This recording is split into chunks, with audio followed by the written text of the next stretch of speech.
Meu nome é Raul Maldoné, sou presidente da Confra Business. A Confra Business é um ecossistema de geração de negócios através do networking de alto nível.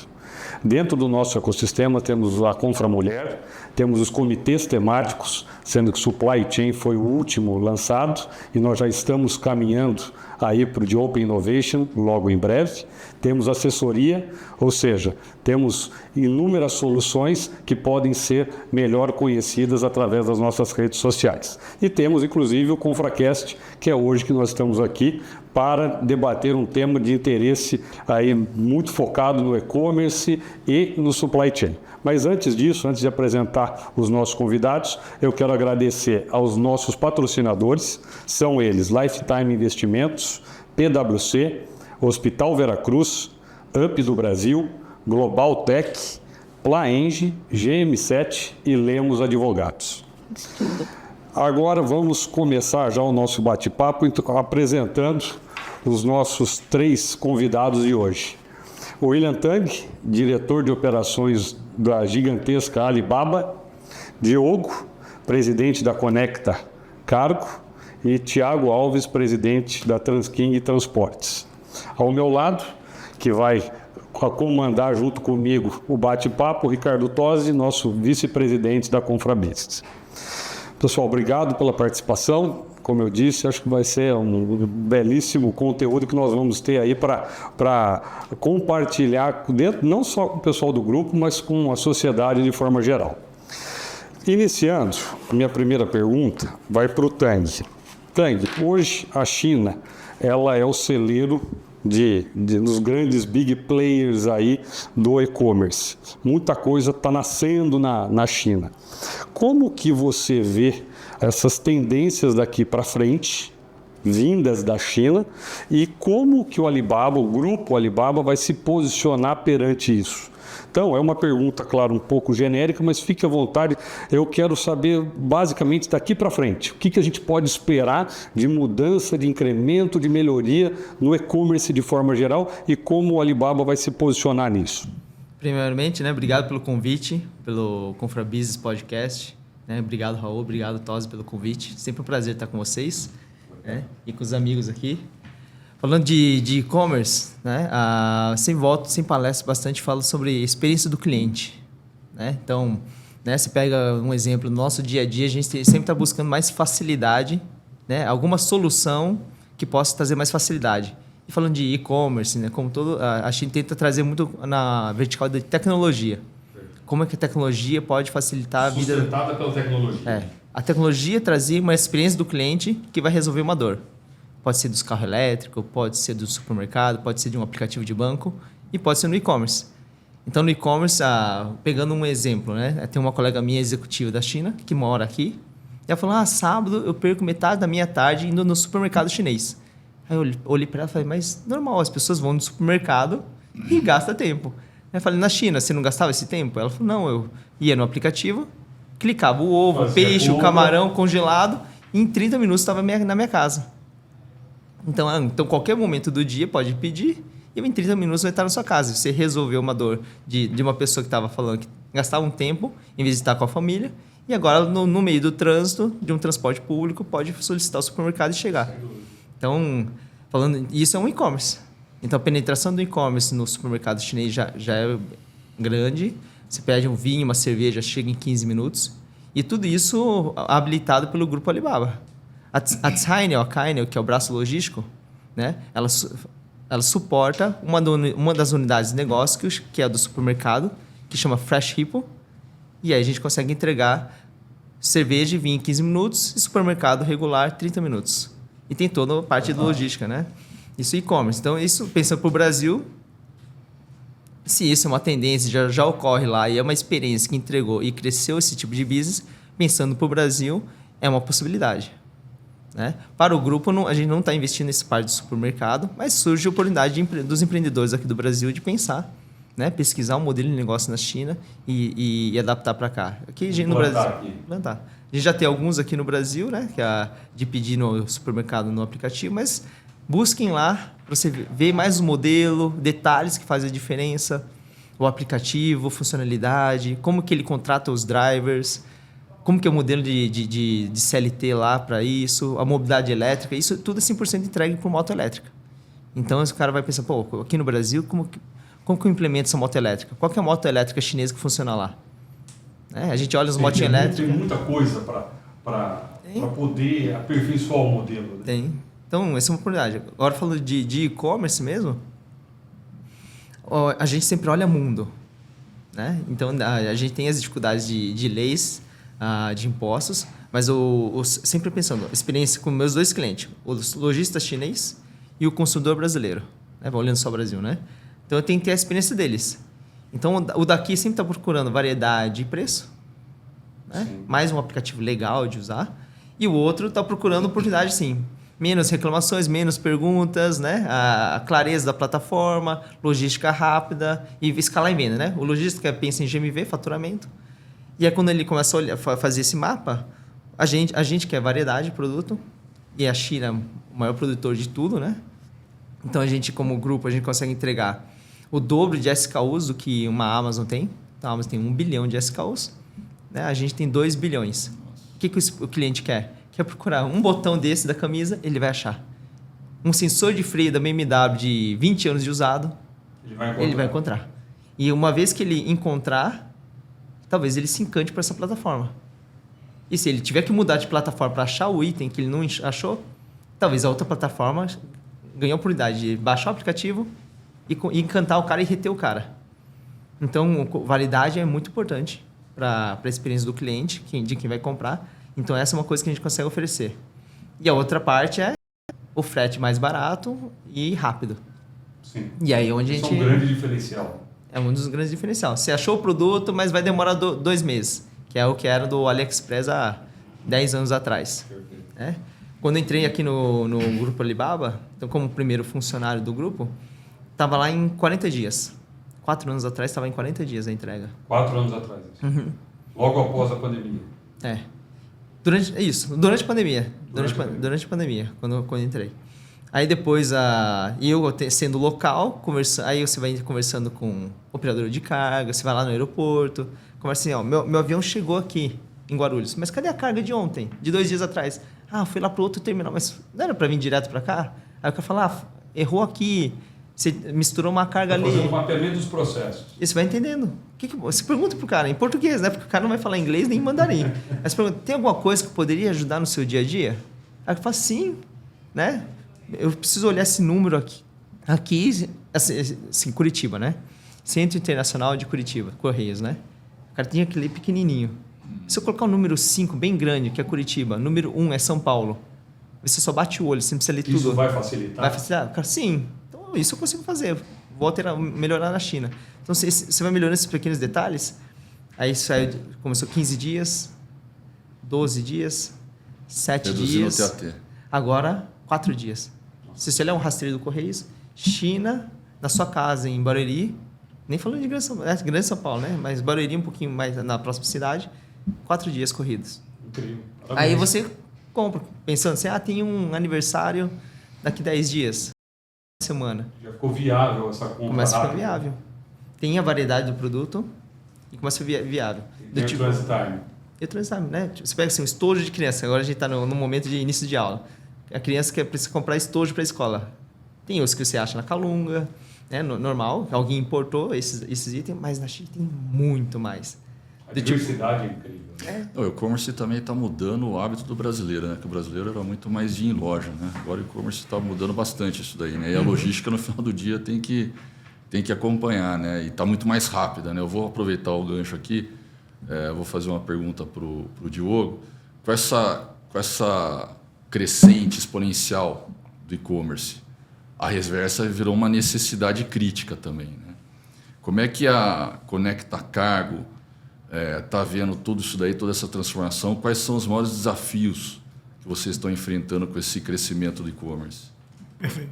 Primeiro, oportunidade para agradecer ao Raul, Ricardo pelo convite. Sentar ao lado aqui, rever amigos como o Tang, conhecer o Thiago aqui, é sempre importante. Logística reversa ela já é um desafio por si só, né? Então, a gente já entende que a logística reversa ela já é um desafio. Mas tem muita oportunidade. O mercado brasileiro, como você disse, Ricardo, ele tem 10% de penetração no varejo digital. Se a gente olhar para a China, tem 40%. Se a gente olhar para a Europa, tem 15%. Mas se a gente olhar para muito perto aqui no Chile, tem 15%. A gente sabe que o Brasil passa por uma questão ainda que a gente precisa olhar por questão de estrutura. Não só a estrutura logística, como existem pessoas desbancarizadas ainda. Então a gente não vai atingir um nível, talvez, percentual de penetração como na Europa ou como na China. Mas de 10 para 15 tem um universo enorme que a gente pode percorrer. Talvez não próximo do Chile, mas assim, 12%, 14%. Pode ser um número Já é um aumento exponencial. considerável. Se a gente analisar 5 anos atrás, a gente estava abaixo de 7%. Olha quanto o e-commerce cresceu durante a pandemia. Então ainda tem todo esse... A pandemia acelerou demais. Essa oportunidade. Então, existe a oportunidade, óbvio que existe o desafio. O primeiro desafio é o embarcador, seja ele indústria ou seja ele marketplace, ele entender que a jornada de compra do consumidor ele só termina após os 7 dias que o cliente tem o direito de devolver a mercadoria. Então não adianta você ter uma plataforma, como o Tang falou, super friendly, super amigável para fazer a compra, mas na hora de devolver você cria uma dificuldade absurda.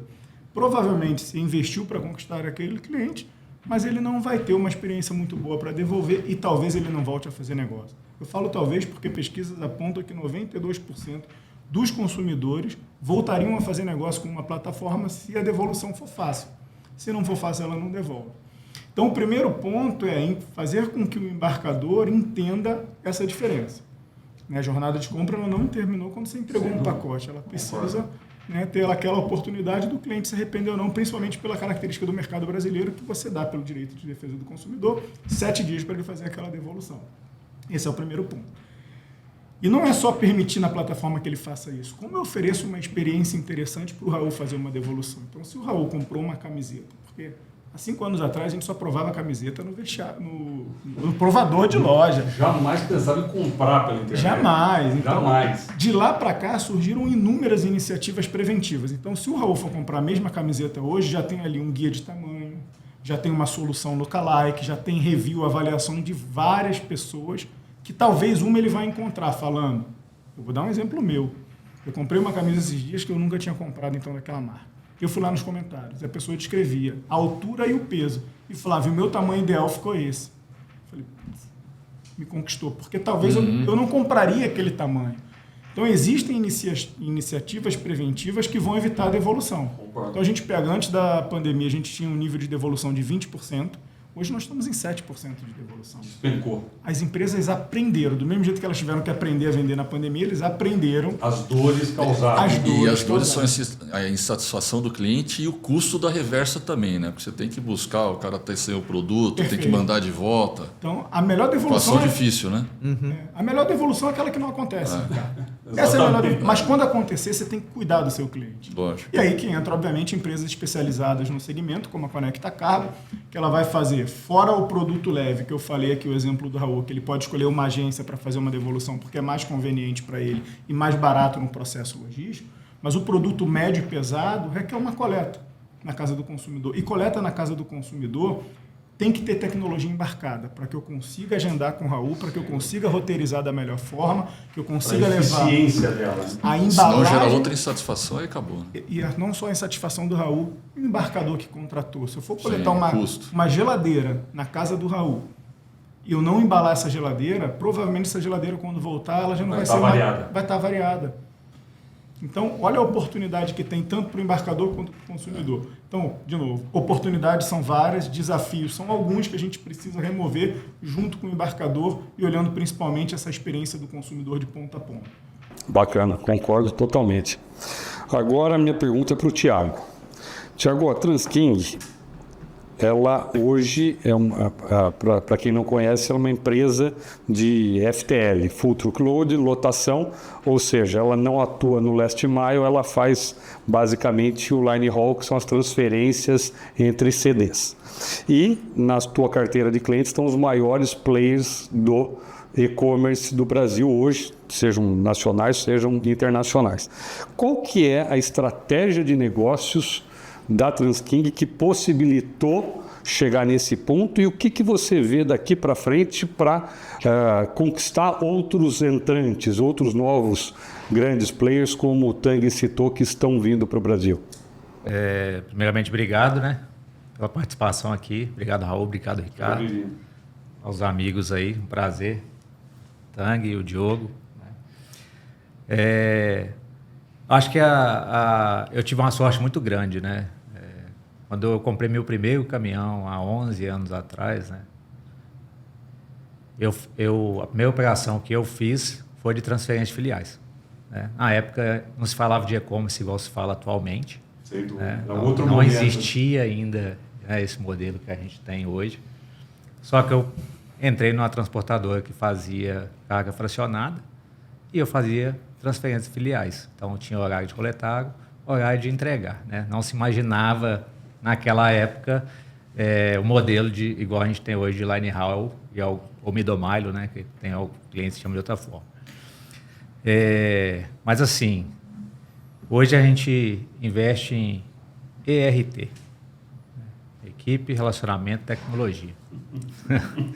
Então a gente inventou até uma sigla para isso. Eu estava esperando que era um sistema, eu falei, deixa eu entender que você não tem parecido com o ERP, né? Equipe, Relacionamento, Tecnologia. Olha, né? nova essa. ERP. Então, assim, hoje a Transking, a gente tem desafios um pouco diferentes, porque além de atuar no segmento de e-commerce, a gente também atua em outros segmentos, né, de entregas finais, que é um mundo completamente diferente do e-commerce. Então, a gente tem cliente de healthcare, a gente tem de alimentício, construtoras, eletrônico, né? Então, toda a cadeia ali, relação inbound, out-inbound, além do middle mile, a gente faz. Então, o primeiro ponto que quando a gente entrou nesse mercado forte, a gente adotou foi criar uma outra operação. Então, hoje a gente tem praticamente 2 empresas dentro da Transking. Uma empresa, né, uma gerência, que ela fica totalmente dedicada ao e-commerce, pelas particularidades. As né? especificidades aí da categoria, né, do setor. É igual o Tang falou, né? A velocidade é muito importante. Né? Entregar e o fluxo de informação também. E a informação em si. E quando o outro segmento hoje, ele é um segmento que você tem uma flexibilidade maior em relação à prazo de entrega. Eu particularmente não gosto, eu gosto de logística rápida. Operação enxuta, Isso. transitária. Então, assim, hoje a gente tem uma equipe dedicada a isso. Né? Essa equipe hoje ela trabalha 24 horas por dia. Eu não posso mais esperar um caminhão atrasar para mim justificar. Né? Para poder posicionar o seu cliente. Não pode. Ele não quer isso. Na realidade, o que ele quer é que não atrase. Né? Hoje, a meta que a gente tem de performance em operações de middle mile é 99%. Né? Então, é um mercado que tem uma exigência muito alto. Né? Então, hoje a gente tem um sistema que o caminhão em trânsito, o sistema tem uma inteligência artificial por trás dele e ele está calculando o tempo de rota ali e mostrando para o meu analista, para o meu operador, se aquele carro, do jeito que ele está indo em rota, ele vai chegar no horário, dentro do horário de time de entrega. Se vai sofrer algum atraso. Se ele tem uma probabilidade de chegar em atraso, aquela tela fica amarelo, já gera um alerta para o meu operador e ele para ele já verificar o que pode estar ocorrendo naquela viagem que está gerando aquele atraso. Então, ele já entra em contato com o motorista para analisar o que está acontecendo ali, se algo pode ser feito, né? Alertar o motorista, dar uma olhada que do ritmo que você está indo, você está correndo risco de perder o horário de entrega. Né? E vermelho se já é uma coisa bem grave. Né? Mas a atuação ela tem que ocorrer quando está amarelo, para não deixar, preventivamente, para você não deixar ter o atraso na ponta. Mas qual é o impacto disso? De uma carreta não chegar na base final. Para quem não conhece, middle mile e line haul, né? São as transferências entre filiais. Geralmente você pega de um grande centro de distribuição, né? Um centro de full, muitas vezes, para você entregar numa base que ela vai fazer a entrega. O last mile. Então, aquela carga ela tem que chegar no destino, ser processada e dali ela vai ser roteirizada para uma carreta vai virar 30, 40 carros de entrega. Ou seja, você tem milhares de pedidos dentro dessa carreta. Isso. Então, dentro daquela carreta ali, a gente tem 1.000 pacotes, 1.000 entregas. Né? Então, se ela não chegar dentro do horário, às vezes eu não vou conseguir processar aqueles pacotes no dia. A cadeia por completo vai sofrer. Vai sofrer e, no final, o mais importante é a satisfação do cliente. Né? É isso mesmo. Exatamente. E aí ele vai ser impactado. Ele vai ser impactado e não vai ficar satisfeito. E às vezes eu posso aquele atraso de uma carreta pode gerar uma experiência de compra e ele procurar outras plataformas. Relacionamento, né? A gente procura estar muito próximo do nosso cliente, que até brinco, né? Para entender as dores e os objetivos. A gente está junto, né? É cliente, né? Com todo respeito, mas no dia a dia a gente está trabalhando em prol do mesmo objetivo, que é aquele pacotinho ser entregue no prazo que o cliente, né? Quem comprou pediu. Então a gente conversa muito no dia a dia, né? A gente tem várias formas de comunicação. Hoje o WhatsApp é uma ferramenta muito forte, né? Então praticamente todas as partes do processo ali a gente tem essa comunicação Troca do que está imediata de acontecendo, informação. troca, perspectiva, né? O mundo é muito volátil, né? Eu tenho geralmente esses players, eles me mandam uma programação prévia da semana seguinte na quinta-feira, onde eu avalio a programação de carga, já faço minha programação, mas durante o dia, conforme o volume de venda, vai sendo solicitado caminhões adicionais. Então, além da programação regular, a gente tem o emergencial, e muitos, né? Então, a gente já tem que contar com esse planejamento de rota. Então, a gente procura estar bem próximo do cliente. Acho que igual o Tanguy falou no exemplo do prazo, né? O que ele fez para reduzir o tempo, é o que a gente procura no dia a dia, é olhar oportunidade de melhoria no processo. E por mais que a gente ache que não tem, todo dia a gente encontra uma coisa nova. E tecnologia, né?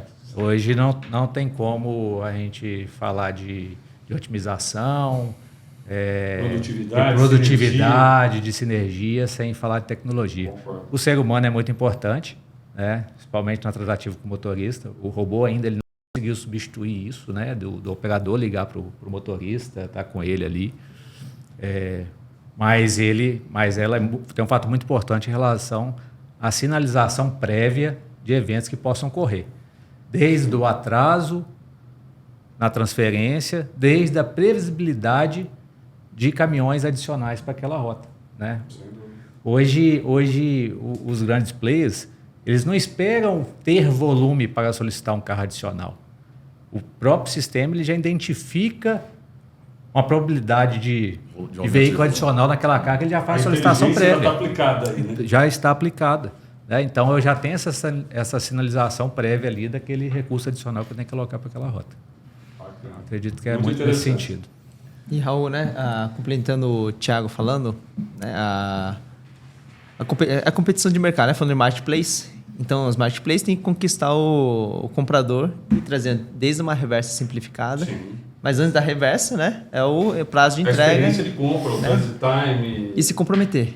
Então a plataforma vai se comprometer e se não atingir, ela te dá um dinheiro de volta. Só pensa você como consumidor, né? Eu te prometo que vou entregar naquele prazo e se não entregar, ainda te dou uma multa, né? Um cashback de volta como desculpa desse atraso. Né? Isso vocês já aplicam hoje? Já aplica. Mas, né? Como todo o fluxo, né? Se tem um parceiro de entrega que se compromete, né? Uma coisa é o PowerPoint comercial, né? Tá lá vendendo. Depois, assim, e é normal, né? Essas são coisas que a China vem trazendo, né? A gente é muito bom comercial, né? Então, a gente entende como churrasco, e aí tá tudo certo, né? Vai melhorar, e assim. Só que o cliente, você vai perdendo mercado, porque o cliente vai ficando magoado lá, e você, o seu parceiro, você vai confiando, mas o cara não tá agindo. Logo, o que tem? Né? É back to back, né? O que você se comprometeu com o consumidor, você transfere para o parceiro de entrega. Lógico. Falando de logística. Né? Então, se eu vou pagar aquela multa para o consumidor, vai ser transferido para o cara do line haul, para o cara do last mile. Né? Então, a apuração de responsabilidade para que o cara do não processo. atrase. Né? E é onde entra o que o Thiago está falando. Né? Então, a gente começa a monitorar, e a ideia não é penalizar. Né? A ideia é conseguir entregar no prazo. Até porque a regra do jogo já é combinada antes, né? Foi combinado antes, está no contrato, Exatamente. tá tudo lá. Porque a gente está acostumado no Brasil muito assim, compensação só na caso de avaria e perda. E o SLA geral Não chegar nos 95, não chegar nos 98. Aí você faz uma continha de SLA final. Mas agora está no nível pacote a pacote. Né? Porque é consumidor a consumidor. Fantástico. Né? Experiência. Né? Não, faz parte aquele 2% que atrasa. Né? Mas aquele lá é aquele consumidor Detrator, que não recebeu né? o presente no É o que Natal, gera repercussão. no aniversário. Né? Então, é essa competição que está E tendo. na realidade, assim, até pegando o gancho no que o Tanque está falando, a penalização ela não é pela quantidade de veículos, ela é pela quantidade de pacotes De perdidos. pacote. O tamanho do impacto na Porque o ponta. impacto de um atraso de uma carreta é muito maior que de 3 uma mil van, pacotes. Sem dúvida. né? Então é assim que é Porque medido. um pacote são vários clientes, também são vários clientes afetados, né, na É isso demora aí. da entrega. Né? Legal. Eu vou voltar para o Diogo aqui na reversa, só que agora com foco na extensão territorial do Brasil. E a gente sabe que a infraestrutura no Brasil é complicada, vem melhorando. São Paulo totalmente fora do padrão brasileiro, muito à frente. Né? Como é que a Conecta enfrenta esses desafios de infraestrutura e o que vocês têm de inovação para 2025 na reversa, né? É importante quando a gente está falando aqui de middle mile, ou está falando aqui de grandes operações. Hoje, para você transformar esse prazo do e-commerce, até 10 anos atrás, a gente só queria que a mercadoria chegasse. Que você abrisse e ela estivesse lá dentro. No começo a gente tinha medo de passar o cartão de crédito, a gente foi mudando nossas preocupações. Agora, se ela vai chegar em 1 dia ou 2 dias. Então, o que permite isso é a escalada da volumetria dentro de uma van ou dentro de um carro. Né? Então, você sai hoje, você chega numa portaria do seu prédio, você vai ver 2, 3 marketplaces capazes de ocupar quase 90% de todo o recebimento de pacotes ali. Isso dá para eles assim muita musculatura de entrega. Então, você enche uma van hoje em qualquer centro de distribuição, ele vai rodar 10 km no máximo, vai fazer quase 100 paradas, em 3 horas ele conseguiu fazer a rota dele, ele ainda volta para fazer a segunda saída. Sinergia muito grande, tem muito volume sendo movimentado. Então, para last mile, as dores de infraestrutura existem, mas são diferentes. Quando a gente olha para a logística reversa, você imagine que 5%, porque eu estou isolando agora já daqueles 7 que eu falei, só o meu segmento, que é o médio pesado. 5% desse volume vai retornar. 5% de São Paulo, ele já tem ali um volume considerável, ainda assim eu tenho que manobrar bastante para ter uma boa roteirização. Agora, você imagine na extensão territorial 5% de um interior de uma cidade. Eu vou ter uma frequência de 1 vez por semana naquela cidade. Então, o que a gente faz para tentar chegar em todas as regiões com especialistas nas regiões? A gente tem, nas grandes cidades, obviamente, operações próprias, mas nos interiores nós temos parceiros. Nós temos hoje 100 parceiros credenciados. Regionaliza a operação. Regionalizados, Tá. que eles vão ter tração naquela região e eles vão conhecer muito bem aquela interiorização.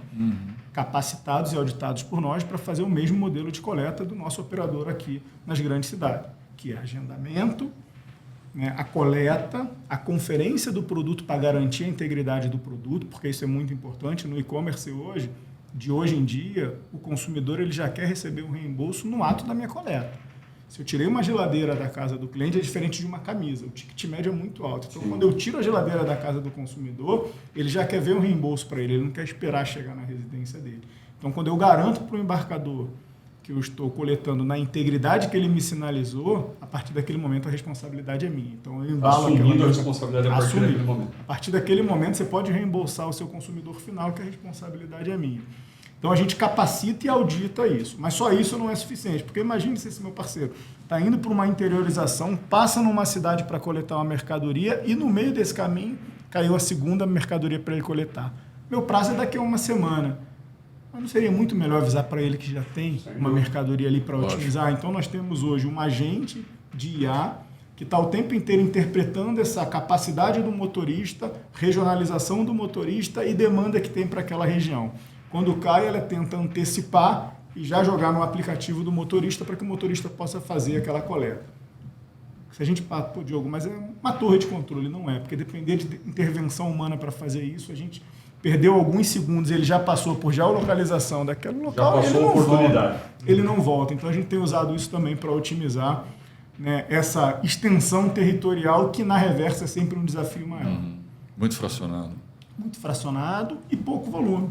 Né? Diferente do last mile, que tem, né, apesar de ser fracionado, ele tem muito volume ali. Sua equação é diferente. Né? A densidade é diferente. Né? Você hoje enche uma rota aí. E eu vou falar de last mile, eu vou separar em grandes marketplaces que estão transformando um braço logístico no seu negócio. Esses têm uma densidade diferente. E transportadoras tradicionais, qualquer uma das grandes transportadoras tradicionais hoje, ele leva o dobro de tempo para fazer a mesma rota de um operador de marketplace hoje, de um braço logístico de marketplace, porque o volume está concentrado. O marketplace hoje, ele primarizou sua operação, ele verticalizou sua operação, porque ele tem muito volume, ele consegue dar densidade, ele consegue ditar o ritmo desse mercado de entrega de pacotes hoje. Então tem aí um desafio para a transportadora tradicional, não estou nem falando só do meu mercado de logística reversa, versus o que a gente tem visto hoje aí de marketplace. Estou falando todos os marketplaces, seja através da Cainial, seja do Mercado Livre, seja da Shopee, seja agora a Casa Bahia fazendo um CB Full, né? A Magalu com a Magalog. Então, por que eles estão criando? Porque tem volume, tem densidade para operar. Ninguém cria uma transportadora sem densidade. Fortalecimento da malha. Fortalecimento da malha. Então, tem um desafio muito grande aí de como é que você vai competir em termos de prazo agora com que esses grandes players estão ditando no mercado. Esse ponto que você falou é muito bacana, eu já vou emendar com o Tang. Você comentou muito sobre fluxo. Eu acho que esse é um dos pontos que dita uma eficiência, uma produtividade, uma sinergia da operação. Mas a minha pergunta para o Tang é de outro ponto também que dificulta muito. Hoje o Alibaba comercializa tamanhos diferentes, valores, quantidades, ou seja, é uma plataforma, é um marketplace gigantesco. Como que vocês internamente conseguem prestar um serviço com a excelência que você falou e que hoje o consumidor conhece, de ter em 4 anos descido de 40 para basicamente 4 dias o transit time vindo da China, com tamanha especificidade? Porque você está entregando desde uma caneta, desde uma capinha de celular, até produtos bem mais volumosos. Explica um pouquinho isso para a gente, Tang. Como a gente falou de muita tecnologia e falando de transporte, né, operações, é tudo automatizado.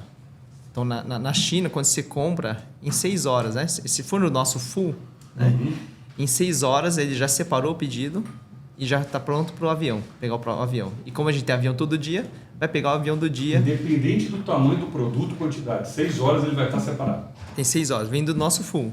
Tá. Aí o ponto é, como a gente olha 226 países, mundo, então aí entra a particularidade de cada país e a malha logística que a gente desenha para cada país, last mile. Né? Então, pegando o Brasil, né? Então a parte grande, pesada, não vem. Vinha mais assim, até 2 quilos. Às vezes vem até o limite do Correios, consegue, e transportador privado consegue mais, mas está lá, 10 quilos, 15 quilos, às vezes vem uma pia automatizada, chega. Mas a grande maioria é sempre aquele pacotinho mais leve, 2 quilos para baixo. Mas aí entra, então, lá no começo da malha, lá na China, que é o nosso first mile. É lá, né?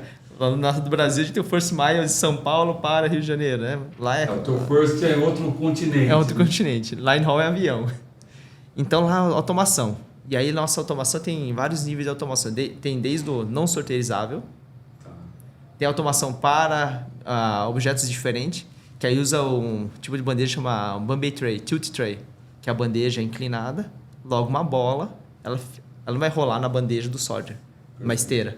Ela tá lá apoiada num canto de uma bandeja e a hora que chega na rampa de saída, ela quebra e aí cai na rampa de saída. Vai ser um tipo de sorter. Então, na hora que a pessoa recebe o saco lá que coletou no seller chinês, tem lá de tudo. Aí o cara já joga tudo numa parte de triagem e já sabe, ó, esse é não sorteirizável, nem nenhuma automação, essa sorteirizável numa máquina específica, esse é o do pacote pequeno. Ele já faz essa filtragem, né? Já faz a filtragem. Além de pesar, colar etiqueta, né? Escanear o produto, ele usa vários tipos de automação. Então, já começa lá na China. E depois vai indo, né? E a plataforma só publica o que realmente aquele país consegue fazer da logística. Então, talvez o produto que vende aqui não é o mesmo que vende na Europa. Sem dúvida. Então a gente consegue parametrizar essas malhas, né? E aí depois entra em valores também. A gente tinha uma época que assim, o SIM card. O SIM card é muito pequenininho. Né? E aí entra a parte do custo do frete. Sim. O produto, uma tiara de criança, né? $5, mas se o frete for mais $8, não vende. Experiência do cliente. Mais caro que o produto. Né? Mais caro que o produto, no final, é mais barato comprar na loja aqui, que vende container, né? Em quantidade. Sim. Né? Então, a estratégia de frete. E é onde a gente ajusta também a estratégia de frete. teve uma estratégia de frete que eu fiz e aumentou em 30% o volume. Né? Começou a viabilizar alguns produtos de baixo valor que não vendia para o Brasil. Fantástico. Legal. Vocês já mencionaram um pouquinho aí sobre a inteligência artificial. Na opinião de vocês, como é que a automação e a inteligência artificial podem ajudar na melhoria dos processos, tanto da logística quanto do e-commerce, aí, do pacotão de experiência que o consumidor vai receber? Quem quiser começar aí.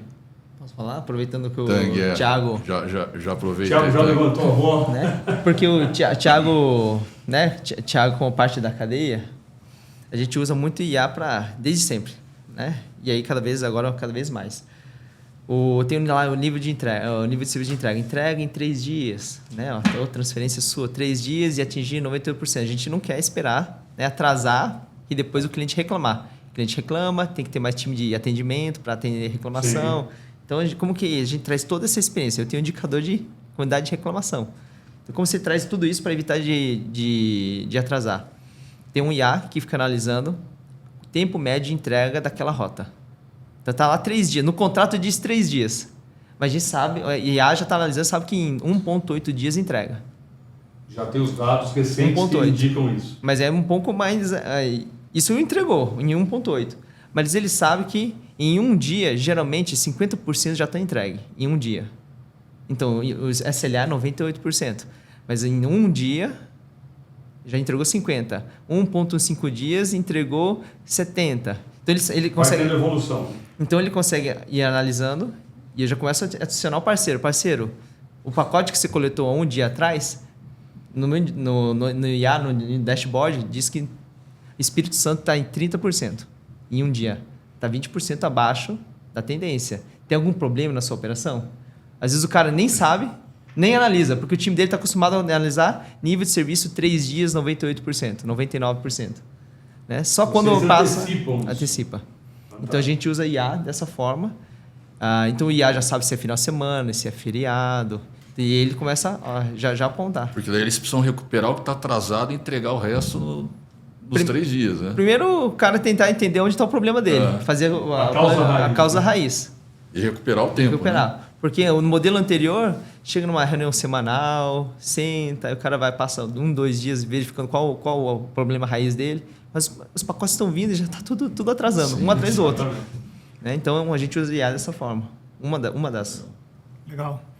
A gente aplica lá na Conecta Cargo, toda entrega ainda existe, né, uma possibilidade de entrega ou coleta, uma comprovação de fato daquilo que você fez. Né? Então, muitas vezes tem ali um desafio entre comprador ou vendedor que vai receber ou vai entregar aquele pacote, a gente precisa comprovar. E antes a gente tinha uma análise meio manual. A gente tem uma empresa de tecnologia embarcada no grupo que desenvolveu alguns padrões, então ele reconhece já padrão de assinatura, o que é validado ou não é validado. Ele já armazena no nosso aplicativo que dá acesso ao embarcador, então ele já não precisa me solicitar nada. Já tem visibilidade direta. Tem visibilidade e aquilo que está fora do padrão de uma assinatura com os dados que a gente exige, ela já devolve para o parceiro ou para a nossa operação própria para a gente refazer. De novo, né? Se a gente tivesse pessoas analisando isso, a gente leva muito tempo para tomar essa decisão. A gente embarca uma outra tecnologia que hoje, para você fazer uma coleta domiciliar, você tem que ser agendado. Principalmente no meu perfil de produto, que é médio pesado. Precisa ter alguém para me entregar aquele produto. Então, hoje, 100% do que a gente recebe de integração, ele já conversa com... A gente tem um chatbot que conversa com o nosso roteirizador e já dispara automaticamente uma mensagem para o consumidor final, perguntando e ofertando um dia de coleta para a gente fazer. Então você bate na porta, o cara não está lá, você perdeu a viagem. No show para a gente. Eu tenho, meu custo por parada ele já é alto, porque eu sou uma operação 100% dedicada em logística reversa.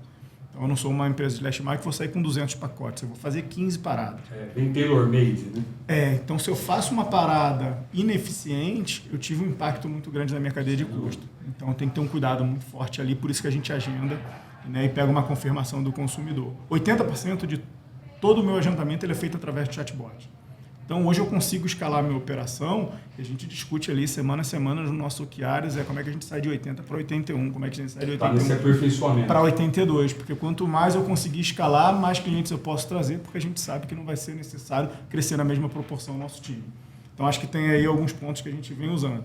Mas pegando só o gancho aqui do Tang, olhando um pouco, né, visão consumidor, experiências passadas, quando eu trabalhei em grandes empresas, inclusive hoje, grande marketplace, a inteligência artificial é fundamental como conversor de vendas. Então, ele não só analisa a questão do prazo, como ele está o tempo inteiro trabalhando com a ocupação do veículo e custo de frete. Se a ocupação do veículo daquela região, a promessa de entrega dela é 2 dias, e ele tem um custo de frete, que ele está cobrando ali um determinado valor, mas ele não ocupou aquele veículo, é mais fácil ele reduzir o preço de frete ou até colocar frete grátis para ocupar aquele veículo, se não custa. Então tem um trade-off ali que ele tem que ter o tempo inteiro ficar medindo.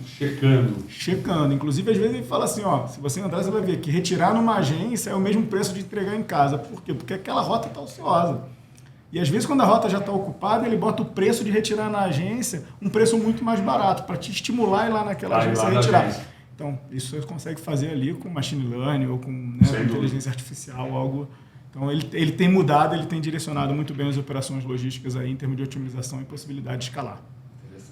Hoje a tecnologia está todos os processos, né?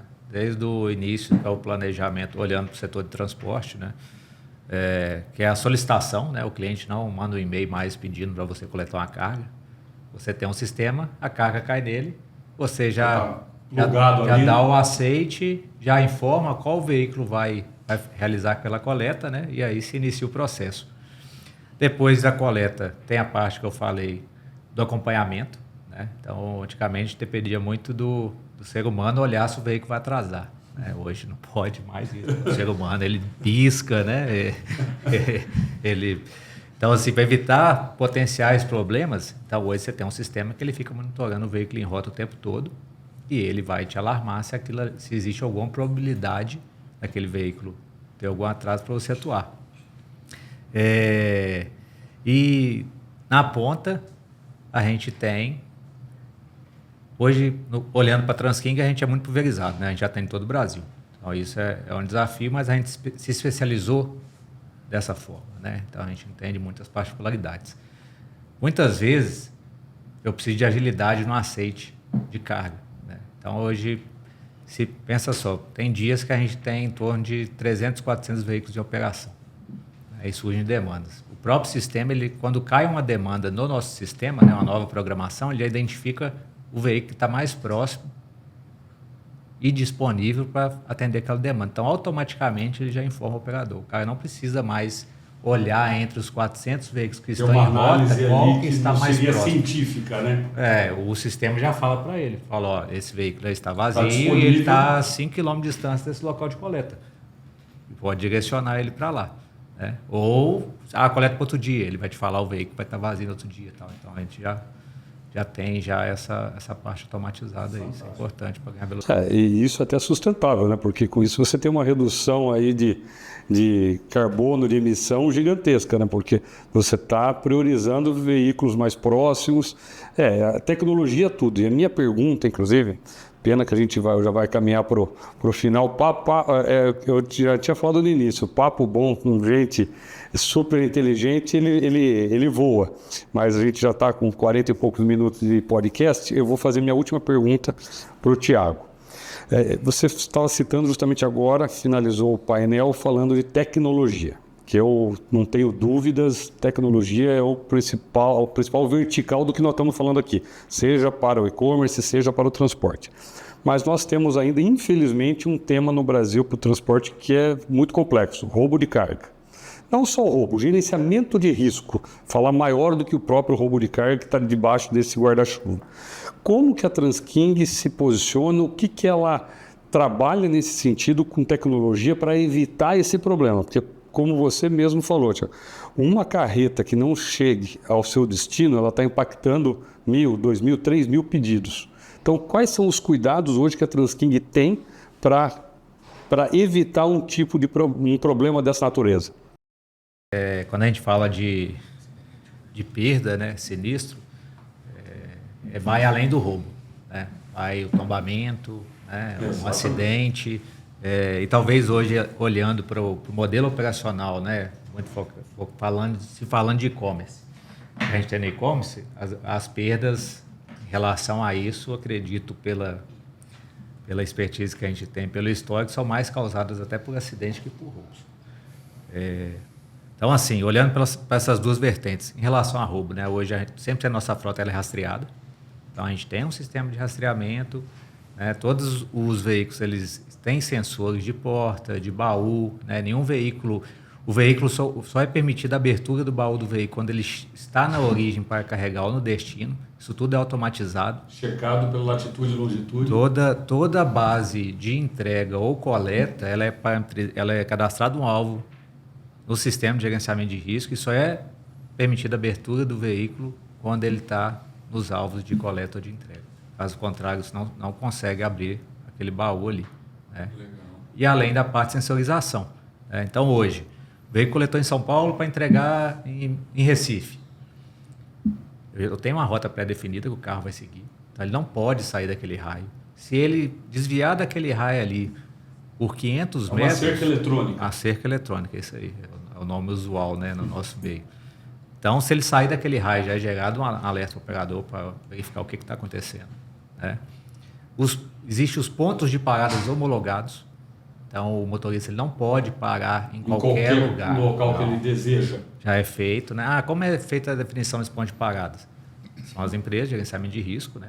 Todas as rotas do país, os grandes malhas, elas são mapeadas, né? Onde, pelo histórico de sinistro que tem no local, né? Pela estrutura, né? Então, geralmente é homologado um posto que tem vigilância, um posto que tem câmeras, né, de controle, um posto que tem movimento, né?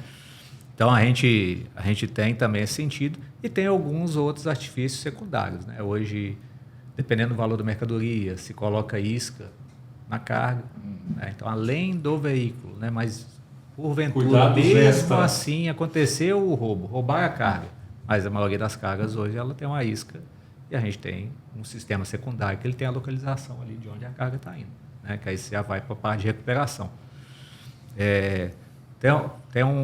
Tem carretas, né? Essa tecnologia relativamente nova, que além do rastreador principal, você tem um bloqueador independente, né? Que ele independe de qualquer ação externa para atuar, né? Que hoje no mercado muito usual o T4S e o 3S. Então, se ele perceber se tá fora da existe rota, um jammer, né? Até que fora da rota já é o rastreador que atua, mas geralmente o que o ladrão faz, né? Existe um dispositivo chamado jammer, ele é um bloqueador de sinal. É o mesmo que existe nos presídios hoje para não ter comunicação externa, né, em relação ao celular. Então ele coloca aquilo no caminhão, aí a central não consegue atuar. Ele cortou qualquer tipo de comunicação. Você não consegue atuar. Aí você tem esse bloqueador independente que, se ele identifica qualquer interferência no sinal do rastreador, automaticamente ele já trava o veículo. Ele já procede com um protocolo. Automaticamente ele já trava, sem qualquer atuação externa. Né? Então, assim, hoje o mercado tem muitas tecnologias. Tem muitas tecnologias nesse sentido de sinistro. E em relação a eventos de acidente, né, que a maior parte deles são provocados por fadiga e excesso de velocidade, a gente pega. Hoje a gente tem muitas grandes empresas aí em relação à câmera, né, detectora de fadiga. Então ela tem uma inteligência por trás dela que ela identifica pelos movimentos da cabeça do motorista, pelos piscar do olho, se o motorista está piscando demais. De forma preventiva, ela já avisa o operador também, fala, dá uma olhada aí. Tem indícios de fadiga. O que está com indício de fadiga. Ela já tem o padrão do motorista, o que é fora de padrão, ela já sinaliza. Informa. E ela manda bip para ele lá, para opa, não dorme não, né? Eu e Tang, a gente ia bugar a câmera aqui, fechar já, né? Ia testar para ver se a câmera era boa.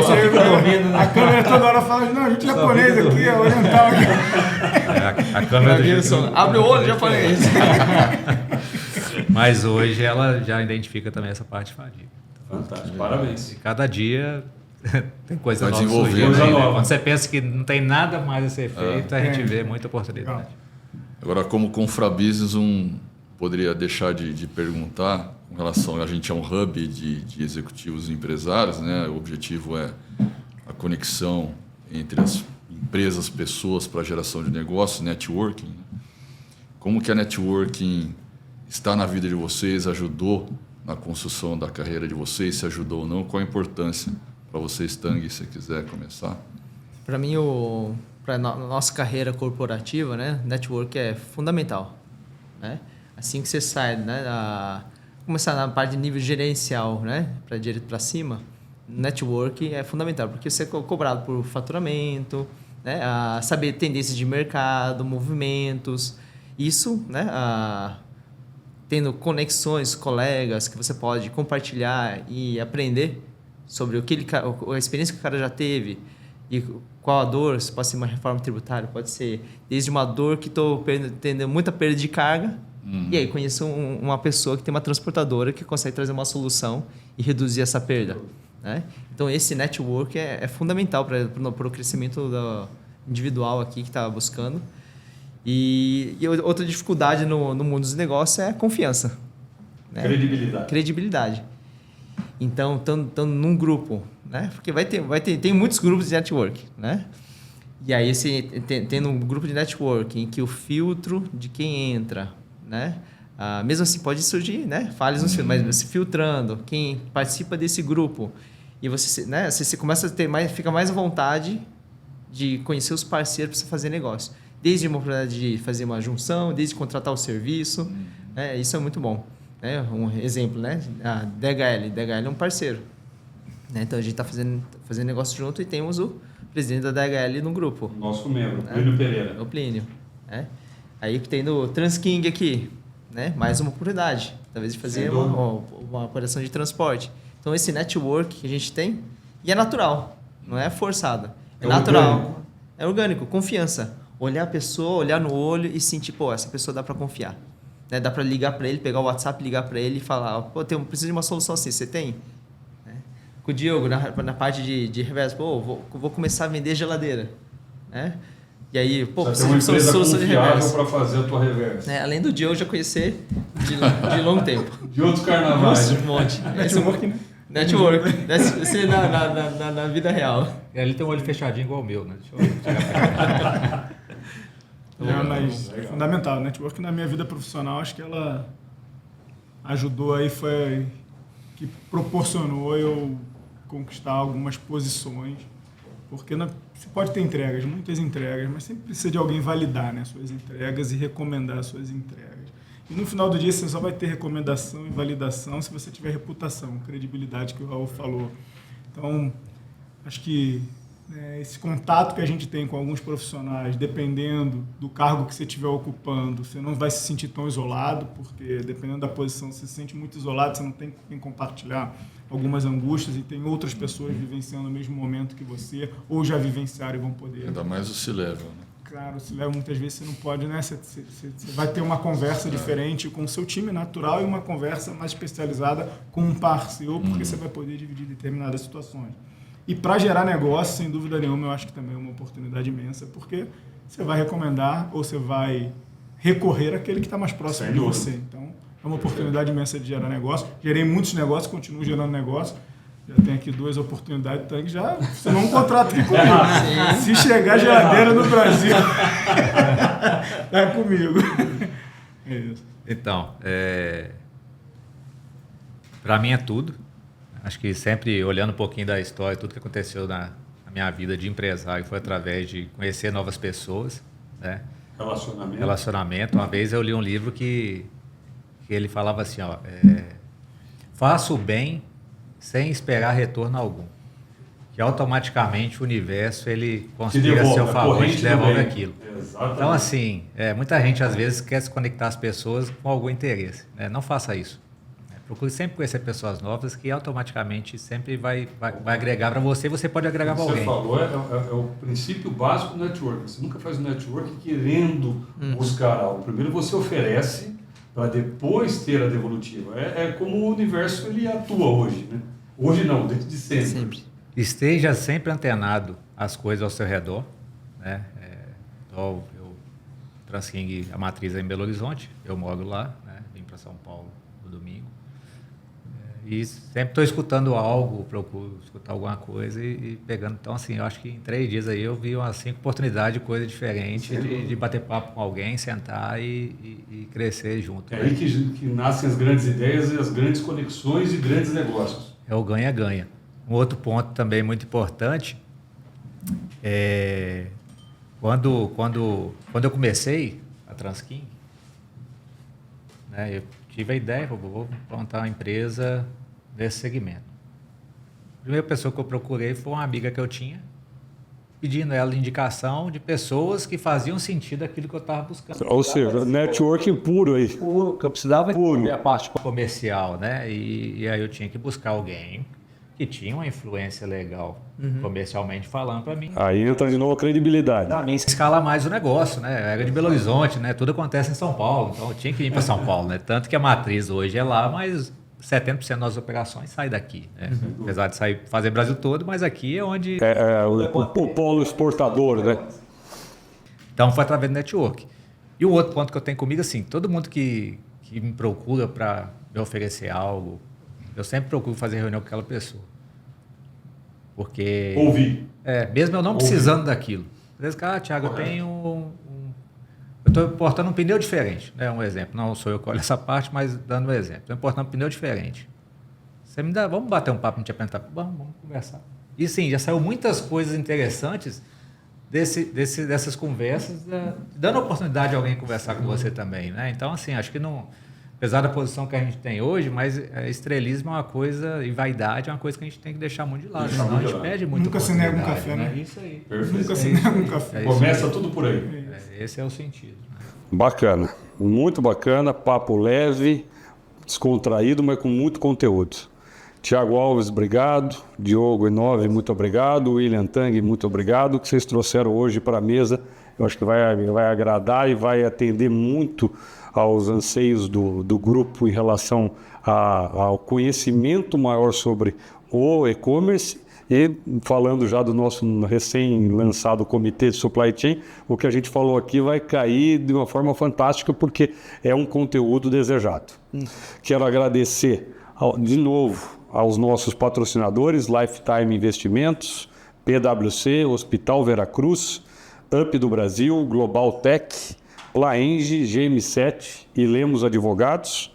E a você que está nos ouvindo, nos assistindo também, que esteja aí perto, porque a gente vai ter muitos outros grandes episódios do ConfraCast nos próximos meses. A agenda de 2025 está repleta, vem muito conteúdo bacana.